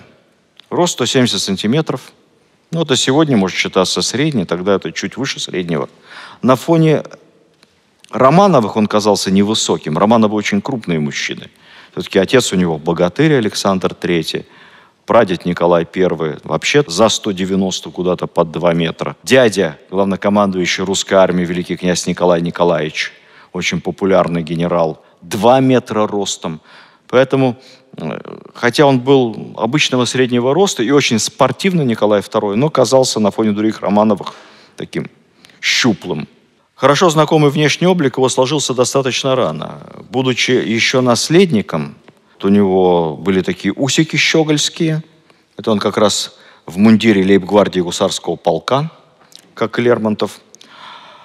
Бородка появилась, когда ему было лет 25. Дальше образ его уже не менялся до конца жизни. Вот он уже 94-й год, 25 лет после помолвки, 25-26 с невестой Алисой. Вот 45, знакомый образ нам классический. Кстати, опять же, обратите внимание, все-таки мода того времени была вот эта борода, крупные усы. Но если мы Николая II побреем и оденем по-современному, он будет выглядеть как очень современный городской житель. Вот поверьте, это абсолютно современно выглядящий человек. Очень спортивный и очень приятной внешности. Цвет бороды светлый, рыжеватый, спокойные серо-зеленые глаза, отличавшиеся, как писали, какой-то особой непроницаемостью, которая внутренне всегда отделяла его от собеседника. Одевался он всегда в военную форму, в мундиры русских полков. В штатском вообще появлялся очень редко. Это всегда воспринималось даже как какая-то несообразность. Родители по-разному Есть те, кто пишут, что родители его недолюбливали, но все-таки большинство историков, опираясь на письма, на переписку, переписка всегда очень ласковая у Романовых друг к другу, говорили, что родители его, конечно, все-таки очень любили. Ники его называли. В этом нет никакой иностранщины в таких прозвищах. Просто все семьи были интернациональные монаршие. Николаев было очень много Романовых, и чтобы как-то одного от другого отличать за глаза, вот кто-то был Ники, кто-то Никс, кто-то Никола. Такие прозвища обычные в семье Романовых. Вот письмо от матери. 91 год. «Мой милый, дорогой душка Ники, ужас, как много времени прошло после твоего последнего письма. Настоящее мучение ждать целыми днями из-за огромного расстояния, разделяющего нас. Никогда так не ценила изобретение телеграфа. По крайней мере, можно поговорить день в день. Но не поговорить, конечно, а обменяться, как бы сейчас сказали, смс-ками. Пейджер, телеграф. Вот брутальный отец Александр III отправляет письмо сыну в день рождения, узнав как раз о покушении в Японии. Стиль этого письма много говорит об отношениях в семье. От всей души благодарим Господа, мой дорогой, милый Ники, за его великую милость, что он сохранил тебя на радость нам и утешение. До сих пор не верится, что все это правда, что ты был ранен, что это все не отвратительный кошмар. Ни о чем другом не могу писать. Ах, сегодня день твоего рождения, я так увлекся, что не поздравил тебя. Пойми все мое письмо, поздравления и благодарения Господу за его милость». Очень дружил с братьями. Любимый брат Георгий, морской офицер, его готовили как запасного наследника. Кстати, у Пикуля тоже написано в «Нечистой силе», что брат ему завидовал, ненавидел его. Ну, все это ерунда. Вот. Достаточно почитать переписку Николая с его братом Георгием. Во-первых, она тоже очень добрая. Во-вторых, Георгий болел туберкулезом в тяжелой форме. Ему на каком-то этапе запретили находиться на воде, отправили в Грузию, где получше климат. Надеялись, что он вылечится. Болезнь была неизлечимой. А Николай в письмах все время пишет ему какие-то подробности про военно-морской флот, новости, какие новые модели кораблей, какие новшества. То есть как бы подчеркивает, что он еще выздоровеет и вернется опять служить на флот. С момента воцарения Николая II до смерти Георгия он был наследником престола, Георгий считался, пока у Николая не было мальчика. И надо сказать, что относился к положению наследника престола со здоровой иронией, о чем свидетельствует, например, вот такой отрывок из письма. Георгий узнал, что у Николая родилась очередная девочка. И он пишет: «Прости меня, был разочарован, узнав, что опять родилась дочь, а не сын. Я уже готовился уходить в отставку». Он же наследник. Но не тут-то было. Георгий умер в 1899 году, 28 лет, во время прогулки в горах на велосипеде. Ехал, начался приступ, лег на траву и умер. Если бы прожил еще какое-то время, дожил бы до 17 года. Неизвестно, чем бы это закончилось. Другой брат Михаил. Кстати, монархисты до сих пор спорят, был ли Михаил царем. А Николай II отрекся в пользу Михаила. И царствовал он один день, либо не царствовал. Если мы будем исходить из того, что последний царь на троне это не Николай II, а Михаил, то получается очередное роковое совпадение. Получается, что Россия, Третий Рим, повторила судьбу и Первого, и Второго Рима. В Первом Риме, я напомню, империя римская от Ромула до Ромула Августула, от первого до последнего правителя Рима. А Второй Рим, Константинополь, Константин, основатель города, и Константин Палеолог, последний император Византийской империи. И в Третьем Риме первый Михаил Романов и последний Михаил Романов. Мистика. Младший брат Михаил, кавалерист, храбрец, любимец семьи, ветреный парень. В 912 году, накануне войны, тайно венчался с какой-то дворянкой невысокого статуса, не голубых кровей. Дважды разведенный, причем первых двух мужей она бросила, опять свою бабушку вспоминаю, чтобы выйти замуж в третий раз за великого князя, брата императора. Это был жуткий скандал. Николай взял с него честное слово, что он не женится. Но роковая женщина. Женился, нарушил данное слово. Николай II уволил его со всех постов и сказал домой не возвращаться. Он жил вместе со своей марганатической супругой в Лондоне до Первой мировой войны. Когда началась война, конечно, уже ладно. Простили. Михаил вернулся в Петербург, кавалерист. Получил под свое начало дикую дивизию, сформированную из кавказцев-добровольцев. И воевал по-настоящему, участвовал в сражениях до 16 года, пока не был назначен инспектором кавалерии всей имперской. Боевой командир дивизии. Вот что писал один из офицеров о горцах. Они абсолютно бесстрашны. Для них война – веселый праздник. Если бы ты знал, как при этом они обожают нашего великого князя. Михаил был награжден боевыми орденами Георгия 4 степени, Владимира 3. И вот документы на награждение, кавычки. «Командуя отрядом в период январских боев за обладание проходами в Карпатах, подвергая жизнь опасности, будучи под шрапнельным огнем противника.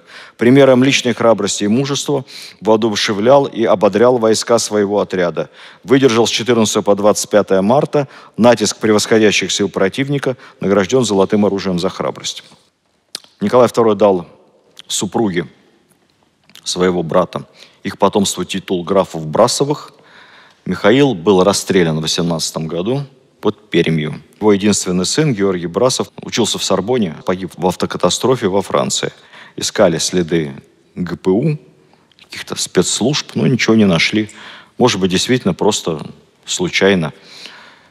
Ехал на пассажирском сиденье, врезался в дерево, не справился с управлением.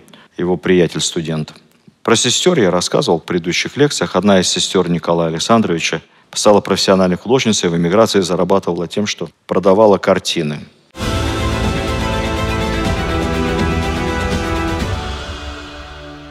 Личной жизни буквально пару слов.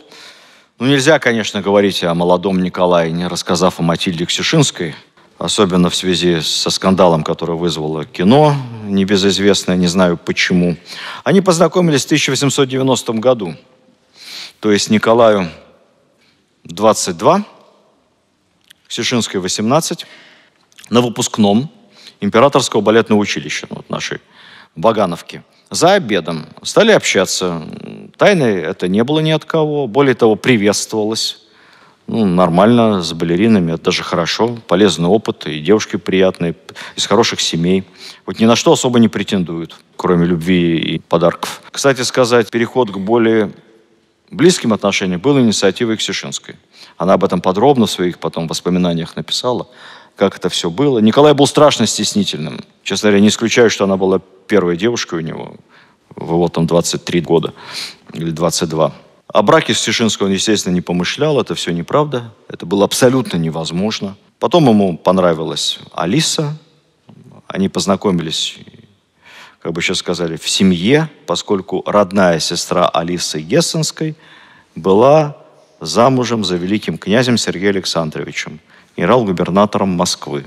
Сестра приехала в гости, познакомилась с Романовыми. Какое-то время Николай даже написал у себя в дневнике, что вот я вот не могу понять, а можно быть влюбленным в двух сразу? Как-то странно. Матильда переживала, рыдала, не выходила на сцену, когда он объявил уже официально, что они расстаются. Ну, довольно быстро нашла утешение. Это еще та была ветреница. Утешение она нашла не абы где, а в объятиях внука Николая I, великого князя Сергея Михайловича, очень порядочного человека, примерно ровесника нашего героя Николая, тоже военный, профессиональный артиллерист, один из руководителей вообще всей артиллерии русской императорской армии, причем человека настолько достойного, что даже я читал в советских учебниках по артиллерии говорили о выдающемся вкладе, который в канун Первой мировой войны и в годы Первой мировой внес инженер Сергей Михайлович Романов, великий князь, в создание и развитие русской артиллерии. Таких комплиментов в советских учебниках было в адрес августейших имен не дождаться. Ксишинская жила гражданским браком с Сергеем Михайловичем, про что все знали.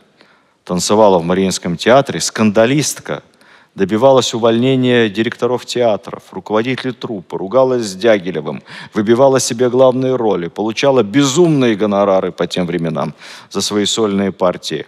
А параллельно встречалась еще с одним Романовым, Андреем Владимировичем, внуком Александра II, помоложе. Потом Сергея Михайловича большевики сбросят в шахту в Алапаевске. Ксишинская уедет к Андрею Владимировичу, вместе с ним эмигрирует и будет жить во Франции. Там в 1921 году они узаконят отношения свои официально, станут мужем и женой, и Андрей Владимирович усыновит ребенка Ксишинской, как своего сына. Но до сих пор никто не знает, чей он сын. То ли сын Андрея, то ли сын Сергея Романова. Потому что сначала у него было отчество, пока он был ребенком без отца, но отчество у него было по документам Сергеевич, Владимир Сергеевич. А потом документы поменяли, он стал Владимиром Андреевичем. Кстати, прилично оказался молодой человек, участвовал во французском сопротивлении, сидел в концлагере, гестапо его взяло, потом освободили. А Андрей Владимирович будет последним живым великим князем, последним из живых великих князей до 1956 года. Ксишинская проживет, вы не поверите, 100 лет, без чуть-чуть. Будет руководить балетной школой там где-то во Франции. В общем, интересная дама. Кстати, знаменитый особняк Ксишинской в Петербурге. Почему-то все говорят, что это Николай II подарил своей любовнице. Это неправда. Она его заказала, построила и оснастила, выписав все из Парижа, от салфеток до люстр и подсвечников, уже после того, как она рассталась с Николаем II. Но она в деньгах особо не нуждалась, по многим причинам, как мы понимаем. Несколько автомобилей было, свой автопарк у Ксишинской. Свой коровник, потому что она пила только свежее молоко собственных коров. При особняке где-то содержался. В общем, дама жила на широкую ногу, одновременно с двумя великими князьями, при этом оставалась жуткой скрягой. Когда этот особняк советская власть реквизировала окончательно, там же история какая, его сначала захватили социалисты от имени Петросовета. И с балкона особняка Ксишинской Ленин выступал со всеми своими речами, как мы помним, да? Эта площадь перед особняком Ксишинской, это была главная публичная площадка для проведения митингов. Ксишинская подала в суд на Петроградский совет. Пришли какие-то панки. Она даже пару раз туда приезжала. Там все закурено, заплевано, ковры испорчены. Ходят какие-то матросы революционные. Она подала в суд, чтобы их выселили, этих захватчиков. Это как сегодня происходит в Европе. Иммигранты захватывают собственность новых русских, которые они оставляют на Лазурном берегу пустующую. В суд она выиграла, получила судебный приказ об освобождении особняка, пришла к революционным матросам. Они посмеялись и сказали: выселяйте нас сейчас. После этого летом 1917 года Ксишинская поняла, что дело пахнет керосином, и уехала из Петербурга. И больше уже не возвращалась. Так вот, когда советская власть уже стала описывать имущество, нашли домовые книги. Там несколько томов. Она лично вела всю бухгалтерию. Записи там такие.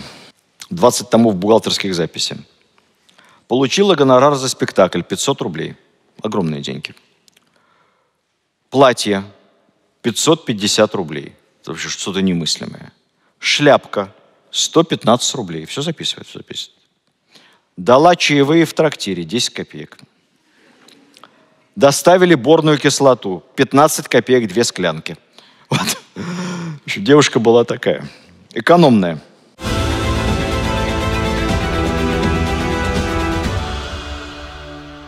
Ну и, наконец, пару слов буквально про Алису Гессенскую, супругу Николая. Я уже сказал, что она была условная немка, англичанка, тут можно бесконечно разбираться. И они познакомились во время ее приезда в Россию в 1889 году. Родители без восторга. Николаю она очень понравилась. Он так прокидывал мысль, что вот я хочу рассмотреть ее как свою будущую невесту. Как невеста она не нравилась. Дом какой-то мелкий. Вроде как принцесса. Что за принцесса такая? Гессен, где это вообще? Кандидатом рассматривали французскую принцессу. Во Франции была республика, но при этом королевская семья существовала, имела шансы вернуться рано или поздно. Поэтому предлагали французскую принцессу. Она не понравилась Николаю. Кого-то еще. В конце концов, неожиданно обстоятельства сложились таким образом, что резко заболел отец, Александр III. И все решили, что не дай бог, что случится с государем-императором, надо, чтобы наследник был женат. Чтобы империя твердо смотрела в будущее. И в этот самый момент, используя тяжелое семейное положение, Николай проявил упрямство и настоял на том, что он женится на Алисе. Ее срочно приглашают в Россию. И не проходит даже месяца после кончины Александра III, нарушив все формальности, траур, которые должны были выдержать после смерти императора, через месяц они поженились. Нашли такую лазейку. Они поженились в день рождения матери Николая II. Один день был без траура, потому что это день рождения вдовствующей императрицы. И в этот день они бракосочетались, обвенчались. Отношения потом ужасные были между матерью и Алисой Гессенской. Нашла коса на камень по полной программе. Об этом можно рассказывать долго. И мне кажется, что все-таки в этом конфликте мать Николая, с нашей точки зрения современной, мы понять ее можем. Она пишет в дневниках: «Подарила на свадьбу 5 платьев Алисе. За 2 недели невестка так ни одного и не одела. Какое оскорбление». Ну, понятно, обидела. Надо было думать.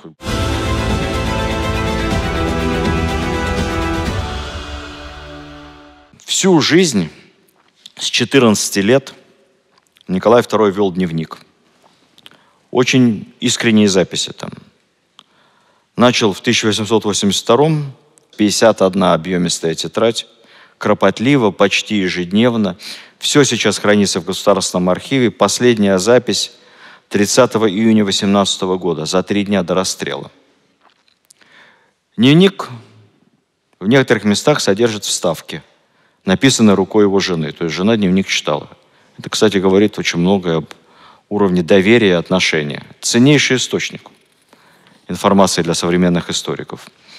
Некоторые убежденные монархисты считают, что дневник почему-то подделка, потому что там какие-то нелицеприятные вещи пишет о себе и окружающих Николай II. Это неправда, это никакая не подделка. Вот реальная фальшивка – это так называемый дневник фрейлины Вырубовой, подруги императрицы Александры Федоровны. Это фальшивка, которую разоблачили еще в советские годы. Ее написали когда-то, видимо, в начале 20-х для дискредитации Николая II. И, к сожалению, вот, например, Валентин Пикуль в своих романах опирался на дневник Вырубовой. Там масса описана мерзостей совершенно недостойных, выдуманных, которые никакого отношения к реальности не имеют. Я даже не хочу приводить вам примеры, потому что все это очень мерзко и отвратительно. Но то, что мы видим с вами, например, в фильме «Агония», там очень много из дневников Вырубовой. Это неправда. Ну, поскольку мы решили закончить сегодняшнюю лекцию «Молодые годы Николая II», сегодняшний рассказ как раз «Восшествие Николая на престол», то я думаю, что вполне логичным привести его последнюю запись в завершении. Это запись последняя как цесаревича и первая в качестве императора в день смерти отца, в день смерти Александра III. Кавычки, я сокращу, но все будет понятно. 20 октября, четверг. Боже мой, что за день! Господь отозвал к себе нашего обожаемого, дорогого, горячо любимого папа. Голова кругом идет, верить не хочется. Господи, помоги нам в эти тяжелые дни. Бедная, дорогая мама. Чувствую себя как убитый. У дорогой Алекс опять заболели ноги. И дальше. Про самочувствие невесты, семью, боль утраты, и любовь к родителям, забота о будущей супруге, искренность, набожность, непоказная. Он для себя ведь пишет, читателей других нет. Но ничего, ни одного слова о России и о ее судьбе в этот день. Ничего. А я думаю, что в подобной ситуации об ответственности своей за страну, самую большую на планете. Ничего, что мы могли бы ожидать в этой ситуации у Петра I, или у Екатерины, или у Павла, или даже у отца, у Александра III. Только личные переживания. Весьма показательно, потому что власть скучна, она никогда Николаю не нравилась. Интересно, в полку с офицерами сидеть на заседаниях Госсовета, какая скукотища. Это бремя, отвлекает от частной жизни, от тенниса, от прогулок, от хороших книжек. Я этой работы себе не просил. Господь нам ее дал, и мы вынуждены подчиниться. Это бремя.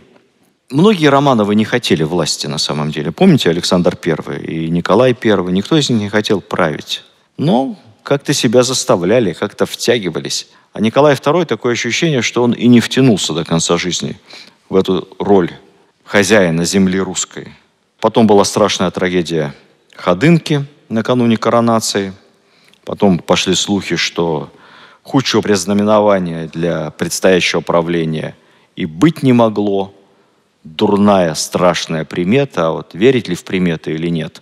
Мы обычно верим только в те приметы, которые сбываются. А про остальные мы забываем. Николай получил в наследие огромную державу. Это было непростое наследие. Экономика, да, бурно развивалась. Страна не воевала, но в то же время это был сплошной узел противоречий, который нужно было как-то пытаться разрешить. Перед смертью Александр III спросил одного из своих доверенных помощников, генерала Рихтера: «Скажи честно, как тебе видится Россия сегодня?» Рихтер посмотрел на государя и сказал: «Государь-император, Россия – это огромный паровой котел с 1000 заклепок, и отовсюду вырывается пар. А вокруг бегают маленькие человечки и пытаются, как мы с вами, своими молоточками заклепить эти заклепки, но рано или поздно они не справятся, и котел рванет так, что не дай бог». Александр III отвернулся и вытер слезу. Так что был ли Николай II подготовлен к роли человека, который должен с молоточком заклепать Россию? Сдержать ее как-то или как-то выпустить пар? Вообще, был ли он подготовлен к правлению Российской империи? С точки зрения образования, ну и личных качеств, как мы видим, наверное, да, безусловно, был. С точки зрения воспитания, а вот был ли у него для этого характер? Не знаю. Он, конечно, свои обязанности монарха добросовестно исполнял, ходил на работу, ну, как бы сегодня сказали, заслушивал министров, пытался читать их доклады, хотя у него не всегда получалось. Я не знаю, может быть, у кого-то получилось бы лучше, а может быть и нет.